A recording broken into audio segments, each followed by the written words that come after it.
Dear friends, आप सभी का एक बार फिर से स्वागत है आपके अपने यूट्यूब चैनल स्टडी विद विकास पाठक में।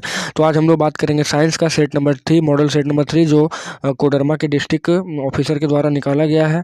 तो ये काफ़ी इंपॉर्टेंट है मॉडल सेट आप सभी के लिए, क्योंकि एग्जाम में आपका क्वेश्चन लगभग ऐसे ही बनेगा। ठीक है, तो चलिए वीडियो को स्टार्ट करते हैं। मॉडल सेट 1 और 2 का अपलोड हो चुका है ऑब्जेक्टिव का, और ये मॉडल सेट नंबर 3 है।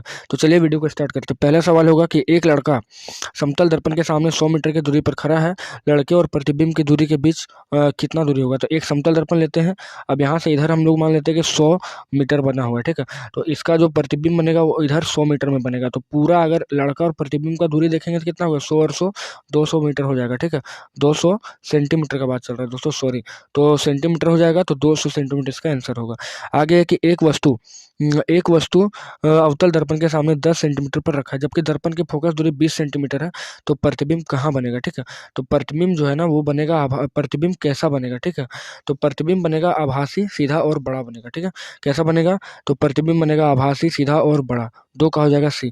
तीसरा सवाल है कि किस दर्पण की दृष्टि क्षेत्र विस्तृत होती है, मतलब ज्यादा ज्यादा क्षेत्र किसका विस्तृत होता है? तो ज्यादा क्षेत्र विस्तृत होता है बी नंबर का। ठीक है, यानी उत्तल दर्पण का।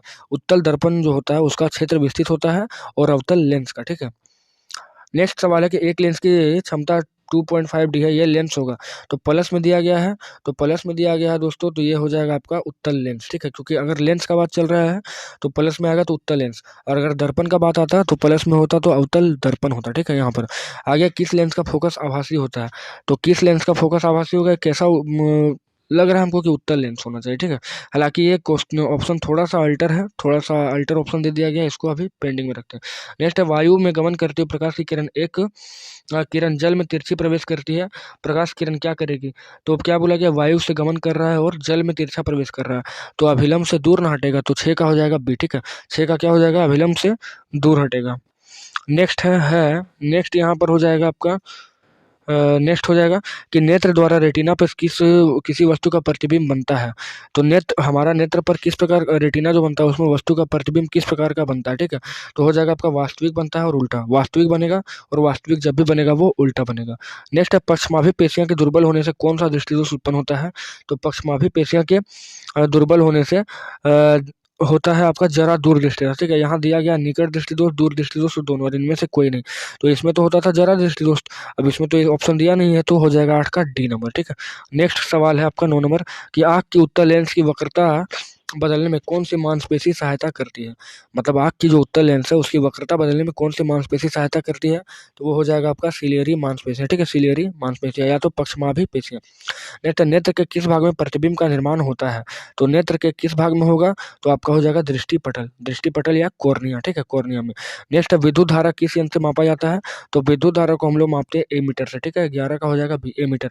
आगे प्रतिरोधकता का ऐसा मात्रक, तो प्रतिरोधकता का ऐसा मात्रक होता है ओम मीटर, जबकि अगर प्रतिरोध का पूछता तो ओम होता। ठीक है, लेकिन यहाँ पर प्रतिरोधकता पूछा गया तो ओम मीटर हो जाएगा। नेक्स्ट 13 नंबर सवाल की चुंबकीय क्षेत्र रेखाएं चुंबक के किस ध्रुव से प्रकट होती है? तो उत्तरी ध्रुव दिखाया जाता है। ठीक है, 13 नंबर का हो जाएगा ए, क्योंकि चुंबक जो होता है क्षण चुंबक, एक क्षण चुंबक होगा ऐसे, तो इसका नॉर्थ होगा इधर, और एस होगा साउथ इधर।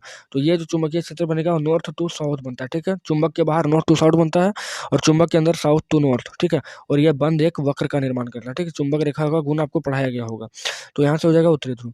नेक्स्ट है 14 नंबर, किन्हीं में से कौन सा कथन असत्य है? ठीक है, कौन सा कथन असत्य है?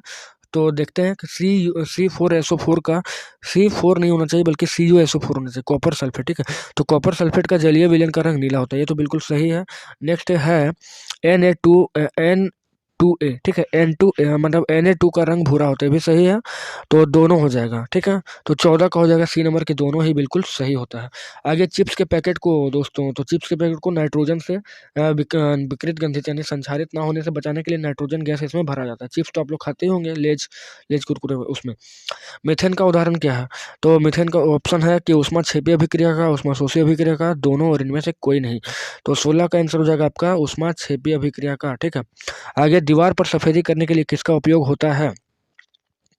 तो दीवार पर सफेदी करने के लिए उपयोग होता है CaOH2 का, कैल्शियम हाइड्रोक्साइड का, ठीक है, कैल्शियम हाइड्रोक्साइड का। नेक्स्ट है प्राकृतिक सूचक का उदाहरण क्या है, तो लिटमस पत्र जो लिचेन पौधा से निकाला जाता है, ठीक है, लिचेन पौधे से। तो 18 का हो जाएगा बी। नेक्स्ट है 19 नंबर, इनमें से कौन प्रबल क्षारक नहीं है, ठीक है, प्रबल क्षारक नहीं बोल रहा है, तो क्या हो जाएगा प्रबल क्षारक नहीं, तो NaOH तो प्रबल क्षारक है, CaOH2 भी है और KOH नहीं है, ठीक है ठीक है, तो KOH क्या हो जाएगा प्रबल क्षारक नहीं। आगे NOH का उपयोग कहाँ होता है, तो NOH का उपयोग होगा साबुन तथा अपमार्जक में, ठीक है, क्योंकि क्षारक होता है ये। तो NaOH का उपयोग कहाँ होगा, इसमें क्षारकी में, ठीक है, साबुन और अपमार्जक। नेक्स्ट है मेथनाइक अम्ल किसमें पाया जाता है, तो चीटी डंक में और नेटल के डंक में, ठीक है, तो दोनों में पाया जाएगा, इसलिए किसका क्या हो जाएगा सी। अगर यहाँ पर सिर्फ देता नेटल का डंक तो बी होता, लेकिन दोनों दे दिया गया है तो दोनों में पाया जाता है मेथनाइक अम्ल, और इसी की वजह से जब काटता है तो दर्द करता है, ये पूरा लहरता है। आगे स्वतंत्र अवस्था में पाए जाने वाले धातु, तो गोल्ड दोस्तों, ठीक है, गोल्ड को जहां भी रख देंगे अभिक्रिया नहीं करेगा, तो ये पूरा मुक्त होता है, स्वतंत्र होता है, ठीक है। सोना अगर होता है AU, तो 22 का हो जाएगा आपका ए नंबर।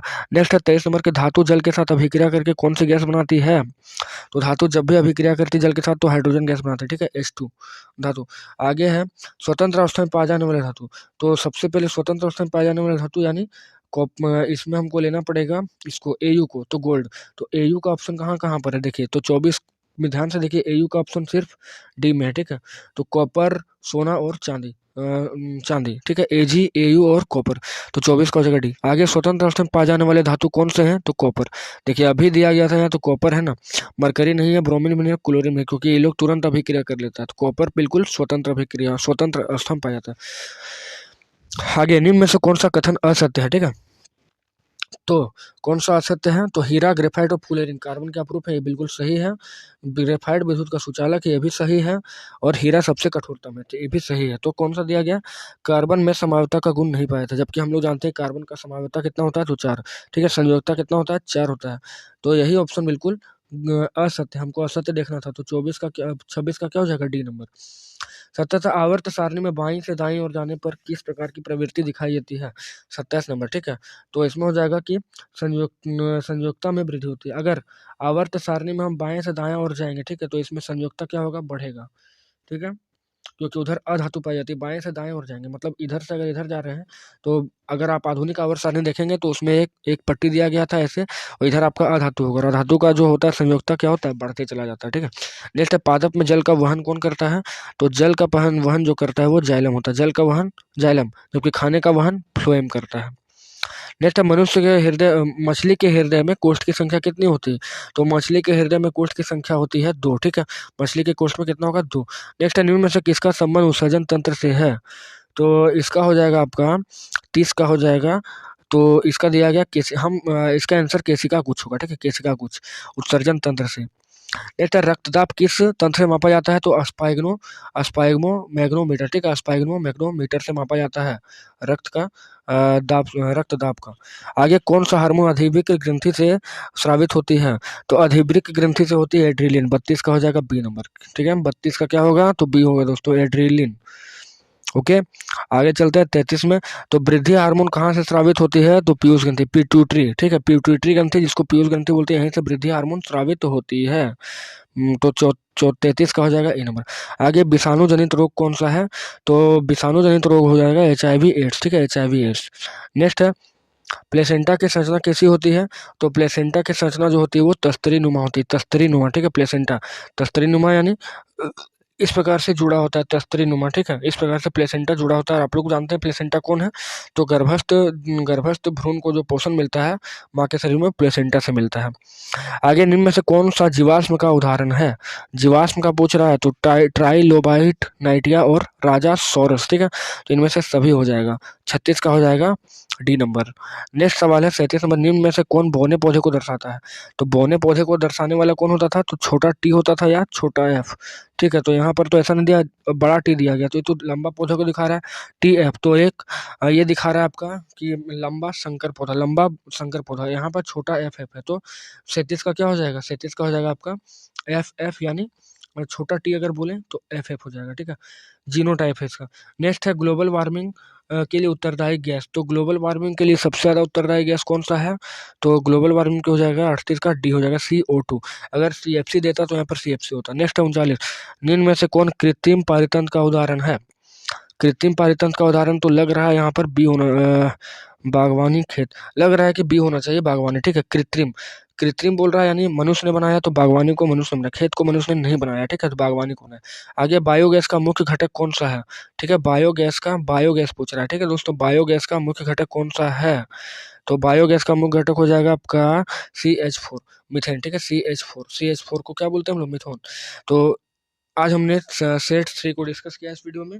तो आई होप आप सभी को वीडियो अच्छा लगा होगा। तो इसी तरह से वीडियो को शेयर कीजिए, लाइक करिए, और चैनल पर नए होंगे तो चैनल को सब्सक्राइब करके बेल आइकन को प्रेस कर लीजिए, ताकि सारे लेटेस्ट नोटिफिकेशन आपको आसानी से मिलते रहेंगे।